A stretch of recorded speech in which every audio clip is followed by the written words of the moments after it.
حضور علیہ السلام کی یتیم بچے پر شفقت کا واقعہ۔ نبی علیہ السلام عید کے دن گھر سے مسجد کی طرف تشریف لانے لگے۔ راستے میں آپ صلی اللہ علیہ وسلم نے کچھ بچوں کو کھیلتے دیکھا۔ انہوں نے اچھے کپڑے پہنے ہوئے تھے۔ بچوں نے سلام عرض کیا تو نبی علیہ السلام نے جواب ارشاد فرمایا۔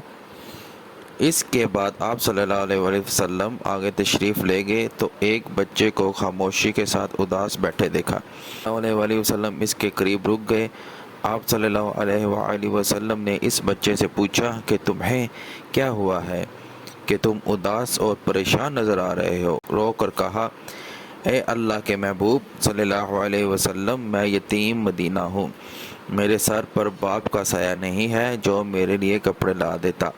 میری امی مجھے نہلا کر کپڑے پہنا دیتی، اس لیے میں یہاں اداس بیٹھا ہوں۔ نبی علیہ السلام نے اسے فرمایا کہ تم میرے ساتھ آؤ۔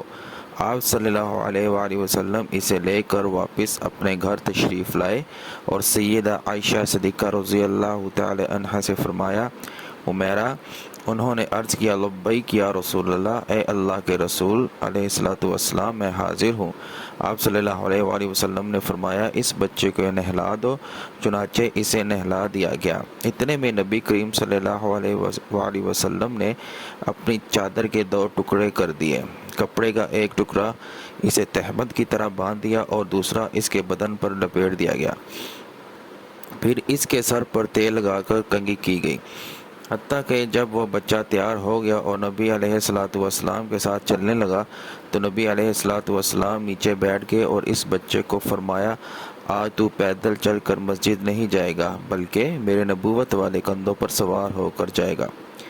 نبی علیہ السلام نے اس بچے کو کندھوں پر سوار کر لیا اور اسی حالت میں اسے گلی میں تشریف لائے جس میں کھیل رہے تھے۔ جب بچوں نے یہ معاملہ دیکھا تو وہ رو رو کر کہنے لگے، کاش ہم بھی یتیم ہوتے اور آج ہمیں بھی نبی کریم صلی اللہ علیہ وسلم کے نبوت والے کندھوں پر سوار ہونے کا شرف حاصل ہوتا۔ نبی علیہ السلام جب مسجد میں تشریف لائے تو آپ صلی اللہ علیہ وسلم ممبر پر بیٹھ گئے تو وہ بچہ نیچے بیٹھ گیا۔ نبی علیہ السلام نے اسے اشارہ کر کے فرمایا کہ تم آج زمین پر نہیں بیٹھو گے۔ چنانچہ آپ صلی اللہ علیہ وسلم نے اس بچے کو اپنے ساتھ ممبر پر بٹھایا اور پھر اس کے سر پر ہاتھ رکھ کر ارشاد فرمایا کہ جو شخص یتیم کی کفالت کرے گا اور محبت شفقت کی وجہ سے اس کے سر پر ہاتھ پھیرے گا، اس کے ہاتھ کے نیچے جتنے بال آئیں گے اللہ تعالیٰ اس کے نامہ اعمال میں اتنی نیکیاں لکھ دے گا۔ سبحان اللہ۔